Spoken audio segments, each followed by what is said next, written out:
Tonight, a faith community is moving forward in Oxford. It's been 1 week since a fire destroyed a 180-year-old church. Jackson Brown caught up with the church leaders remembering this beloved building. For its members, the historic College Hill Presbyterian Church was more than just a building. And when it burned down in a fire last week, it was heartbreaking. And when I came down here and saw it, it was just, you know, it's like your best friend that you ever had in your life had passed away. Janie Frierson has been a part of College Hill since 1970 when she married her husband, whose family helped build the church more than 170 years ago. See my shirt right here? That's what the windows looked like in the church. They were all plain on the other side, but they had the colors on them here. When she got the call last Saturday night, 30 minutes from her 79th birthday, that the church had caught fire, she says the news hit her like the biggest 4x4 she's ever seen.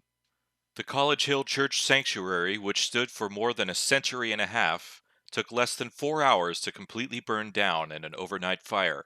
When church leaders got a look inside the burned-down sanctuary Sunday morning, they described a scene of complete devastation. Everything that had dated back to the 1800s, including the original pews, pulpits, and even the stained glass windows, completely gone. Everything except the original Bible. The church's original King James Bible, that dates back to its founding in 1835, has been handed down and preached out of at the church for generations. Dated inscriptions in its margins telling their own tale.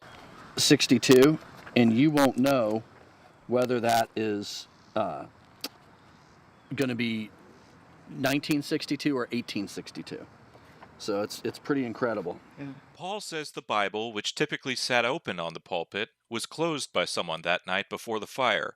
Otherwise, he doesn't know if it would have survived. But firefighters did manage to pull it out intact, and Paul says it's a testament to their church. We are a Bible-believing church, and we believe that that is the Word of God, and that is sustaining. And so the idea that essentially nothing in this church survived but the Word of God, that's not lost on us. It's a first step towards moving forward. Both Frierson and Paul say the pain of losing the historic church is heavy, but that hope is high.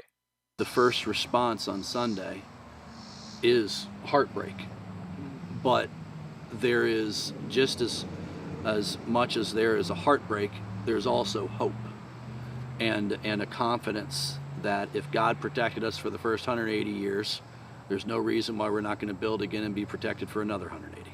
Right now it's so fresh. You know, it's like cutting yourself when they first put the stitches in.